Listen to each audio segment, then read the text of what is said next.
Welcome to Clued In Mystery. I'm Sarah. And I'm Brooke, and we both love mystery. Hi, Brooke. Hi, Sarah. How are you doing today? I'm great, thank you. How are you? I'm great. It's always good to talk to you about mysteries.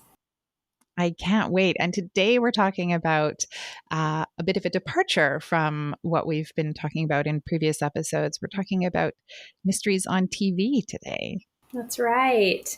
Yeah. So, not only is mystery one of the most popular genres in books, it's also one of the top picks for television viewers.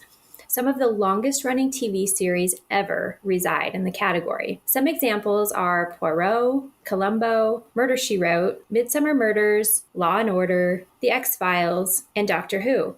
Only soap operas beat mystery in the list of longest running series.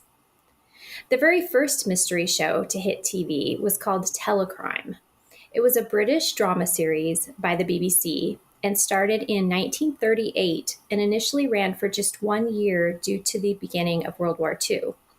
But it resumed again in 1946 for a total of 17 episodes.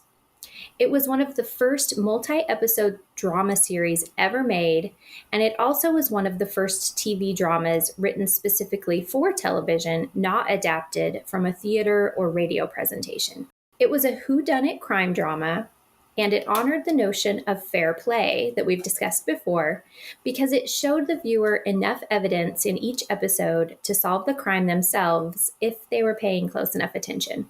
Unfortunately, all 17 episodes have been lost to time because the show aired live and technology to preserve live shows had not been perfected. The crime dramas we love today are still based on that classic whodunit style detailed in Telecrime, and then made world famous in the boom of the 1950s and 60s with popular shows such as Dragnet, Policewoman, and I Spy. Honestly, when we start to think about all the TV mysteries we've loved over the years, the list seems endless and ever growing. In fact, the 2020s are proving to be a time of renaissance for mystery TV. A recent article by Crime Reads listed their favorites from 2022, and Sarah and I had to admit that we hadn't heard of most of them, letting us know that we will never run short of great mystery shows to watch. Just like the subgenres of mystery books we've discussed over multiple episodes of the podcast, the topic of TV mysteries will surely stretch into many conversations. But today, we'll share some of our all-time favorite shows, what we've enjoyed watching lately, and talk about what we think makes a great TV mystery series. Oh, thanks for that, Brooke. I had never heard of Telecrime before, and I'm so disappointed that no episodes remain because it sounds like it was pretty neat. So recorded live, written specifically for TV. It was probably, yeah. I had never heard of it either and was very impressed because I think that my television history is a little skewed because I couldn't believe that there were television shows being produced in 38 and 39. So, yeah, really fascinating. And as you say, like the list of excellent mystery shows is quite long. And I was thinking about this. There's kind of like when I'm reading, I also do a bit of mood watching, right? So sometimes I'll watch something that I know is like a little bit over the top, a little bit campy, but it's, not going to be too heavy. And then sometimes I'll choose to watch something that is, a little grittier and there's a lot that viewers can choose from. And just like when you're reading books, there's kind of something for everyone, I think.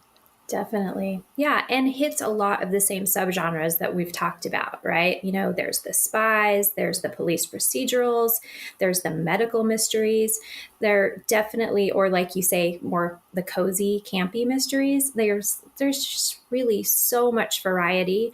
And I was thinking that, with the soap operas actually outliving, some of the soap operas are 50 or 60 years running, but there are a lot of those drama elements in those long-running mystery series as well. So I think that where those two genres intersect, where you have maybe the overarching story involved with mystery as well, is where you have those series that are just enduring and become favorites for years and years.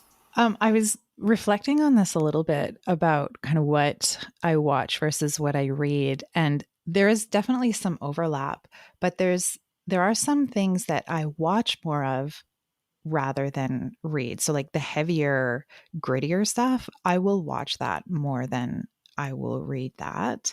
Um, and I think domestic thrillers, I tend to be more comfortable reading rather than watching, although um, I have watched some, and certainly if I've read the book, then if there's a series based on it or a movie, then I'll watch that. But I probably watch more of the lighter, cozier, campier shows than read, which I think is really interesting. It is interesting. I think that I have similar patterns. It's funny because I can remember as a really young kid, my dad always watched the show Quincy, which was actually aired in Canada first, and then it came to the US.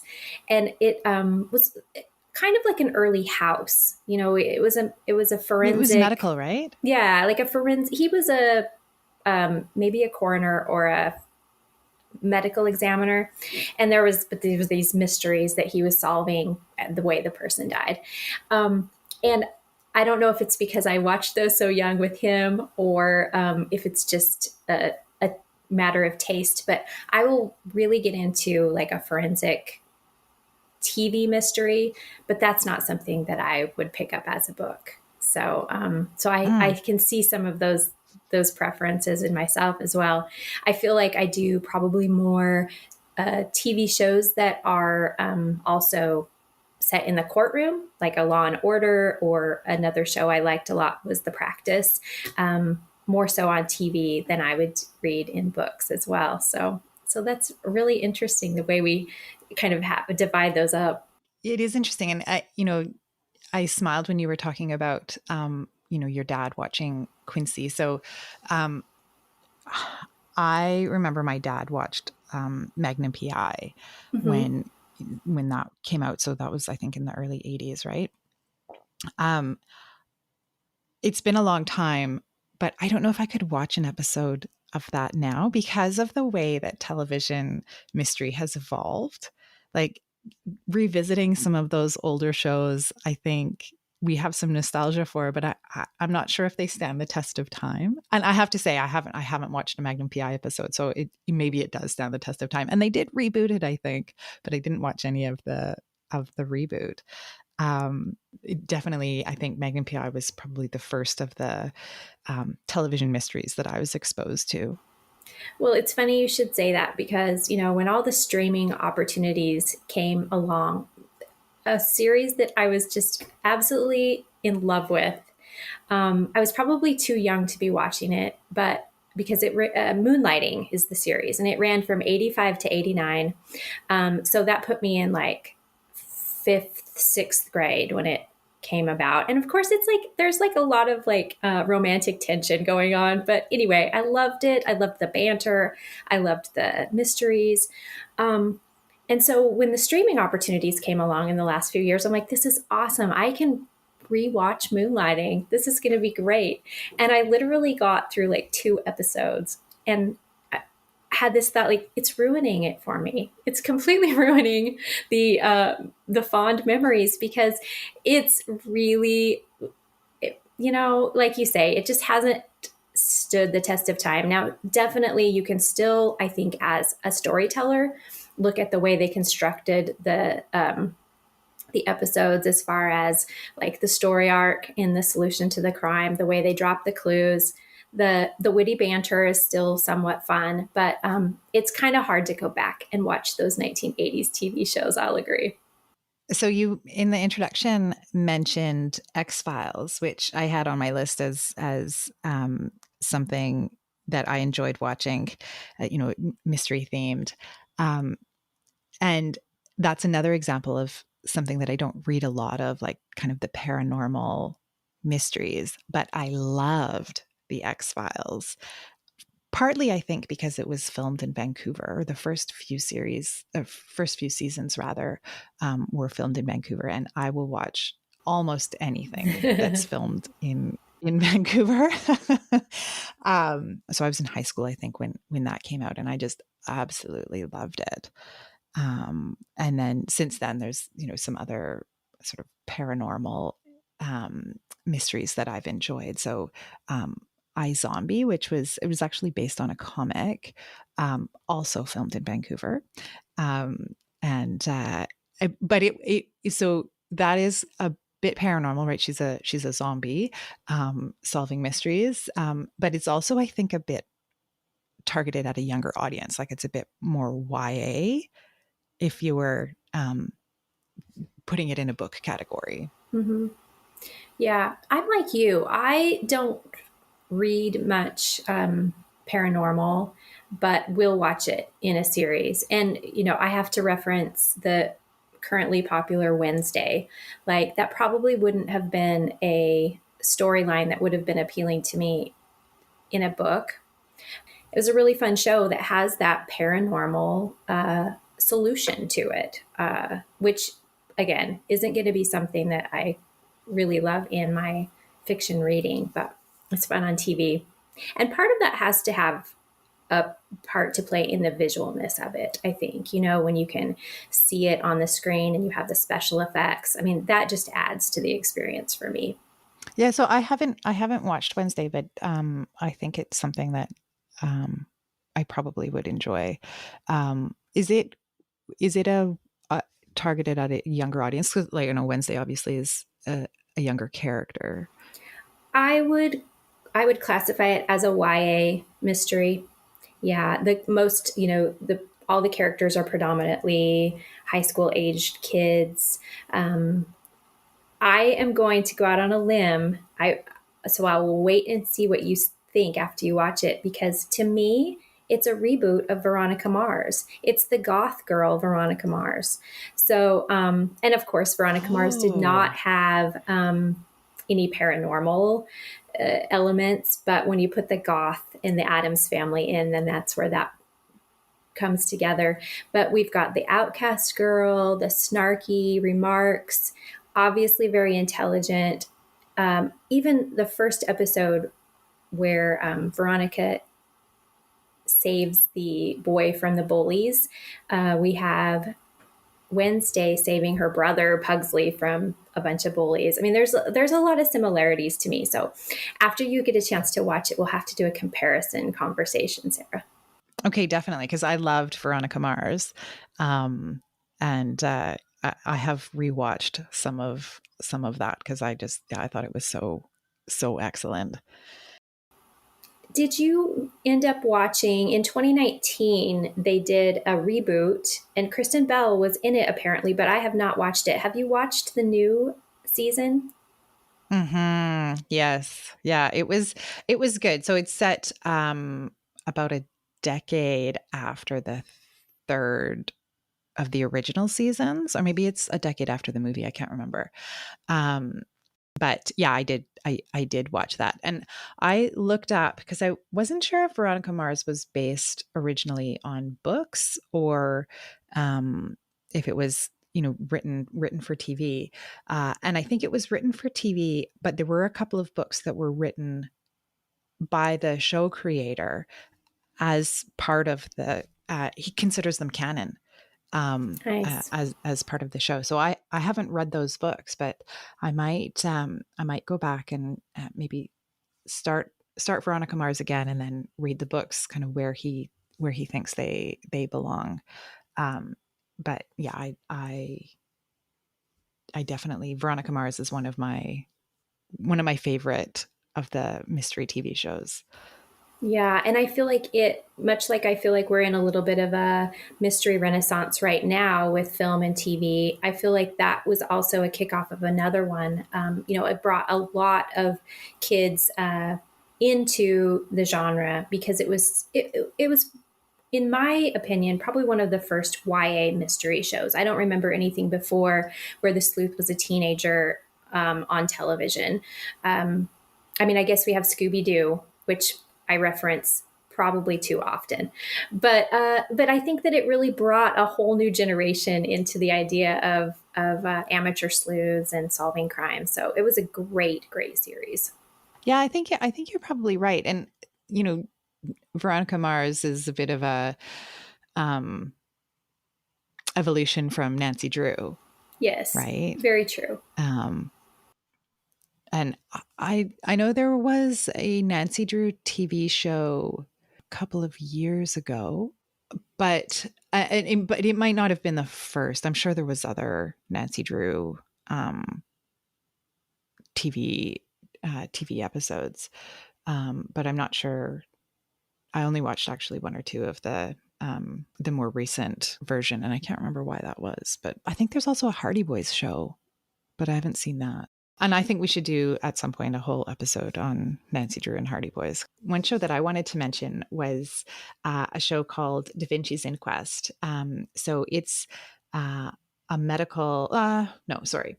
So it's a coroner investigating deaths, and it's actually based on an actual coroner. So again, it's set in Vancouver. It's filmed in Vancouver, and yeah, the series was done by CBC, which is our national broadcaster.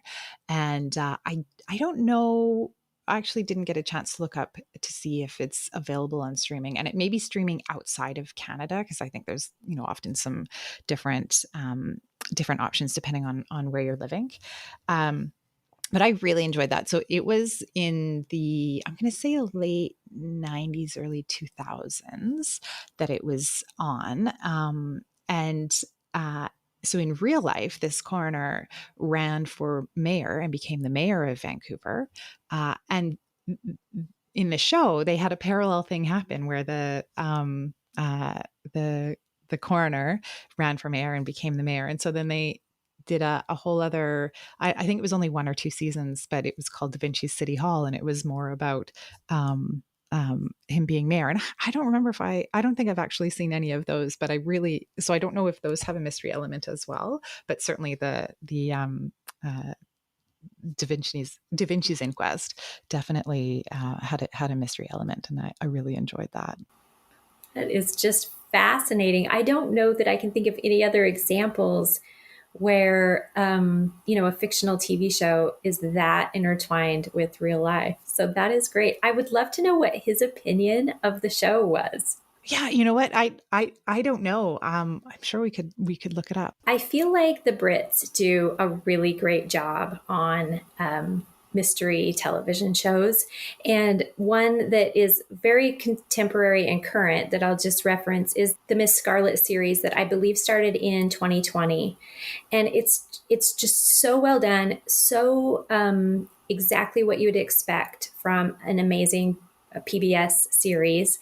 And so if you haven't checked out Miss Scarlet, it's a great mystery series that I think that you would love. I haven't seen that. I don't think I've even heard of it.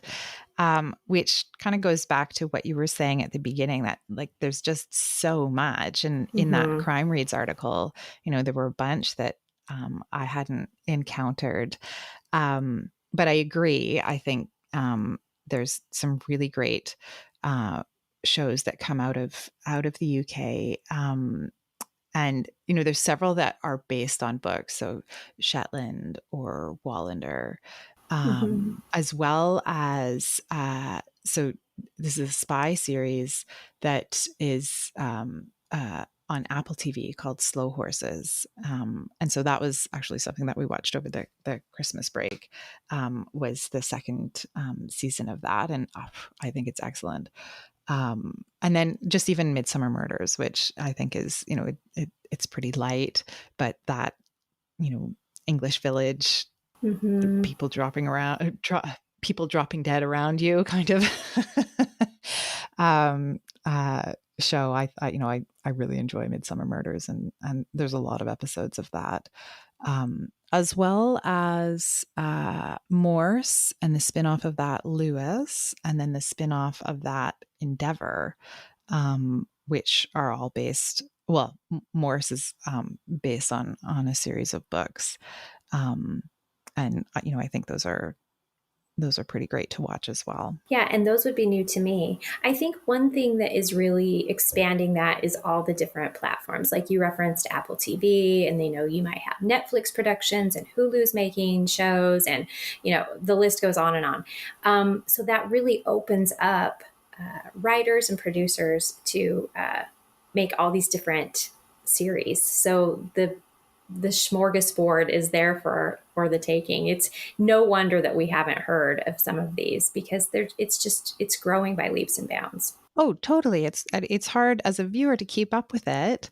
I mean, I only have so much time that I can sit down and watch something anyway, right? And another example of that is Only Murders in the Building. Yes, which I finally get to partake in because I have officially got my Hulu subscription. So that is something that I actually thought I was going to start over Christmas break, but it's still coming, and I cannot wait. I've seen the first episode, and it's going to just be fantastic. I can tell and so many things come down to characters for me, and the three of them as an ensemble cast it just seems great. Yeah, I think you'll love it, and I look forward to talking about it with you, because that, I think, if I had to pick, would probably be one of my favorite of the kind of more recent series that's been released. I think, yeah, it's excellent, and I hope that there's going to be another season, because as you say, the three of them, they do so well together. And I love the idea of bringing back some of these, classic actors, people who maybe haven't been, Martin Short and Steve Martin maybe haven't been doing TV for many, many years. And then in bringing them back in something like this and having it be such a success, it's just kind of heartwarming. Yeah, I agree. I have one other recommendation, and this is spy, in the spy genre, and also comes out of the UK, and that is Spooks. And I can't remember. I think in the UK it may have aired as MI5, but over here it was available to stream as Spooks, I think. And so it is, as the name suggests, about spies, and so it's that international spy thriller and spycraft, and it's largely set domestically, but there's obviously some international characters who are involved, and I really enjoyed that. Yeah, that sounds great. You are our spy mystery expert on the show, because you really know a lot about that genre and also international mysteries. So that sounds really good. And I thought I would just cap off by bringing up the woman in the window across the street from the girl in the window. So we have this spoof on the genre, which and we also have Kristen Bell coming back from her Veronica Mars days. I thought it was a really, really fun show. I loved the way that it poked fun at the genre, at some of the tropes that really are pretty worn out. And so that was a lot of fun. But I have to admit, and I won't make any spoilers here, but I have to admit that I hated the ending.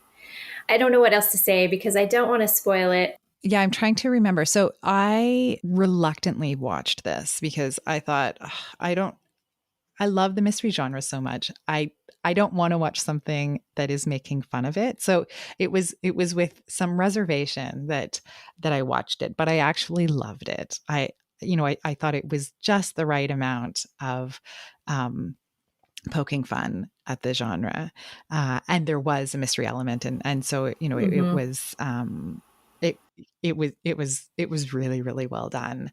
And I'm trying to remember what the conclusion was. So maybe I'll have to rewatch it so that I can, so that we can have that conversation. Because that is one of my problems, is that I so rarely retain what the solution to whatever I've watched or whatever I've read is.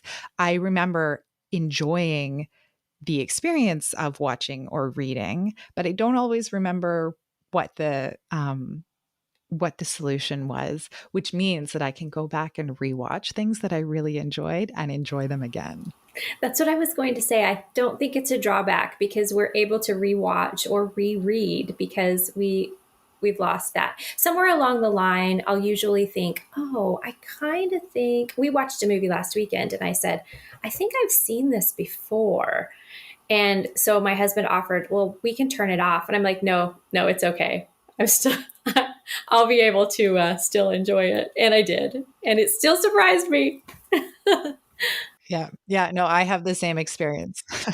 I think it's a fallout from consuming a lot. You know, if I only watched one movie a month or whatever, or read one book a month, or it may, but we consume a lot of mysteries, Sarah. So I think that is a side effect of that. I agree. Well, Brooke, thank you so much for this great conversation. It was so much fun to talk about TV mysteries that we've enjoyed. Yeah, and I think that this will be the first in many conversations. Maybe we'll pick a genre or pick a time era and do a little deeper dive into TV sometime, Sarah. That sounds great. So thank you everyone for joining us today on another episode of Clued in Mystery. I'm Brooke. And I'm Sarah, and we both love mystery. Clued in Mystery is produced by Brooke Peterson and Sarah M. Stephen. Music is by Shane Ivers at silvermansound.com. Visit us online at cluedinmystery.com or social media at Clued in Mystery. If you liked what you heard, please consider subscribing, leaving a review, or telling your friends.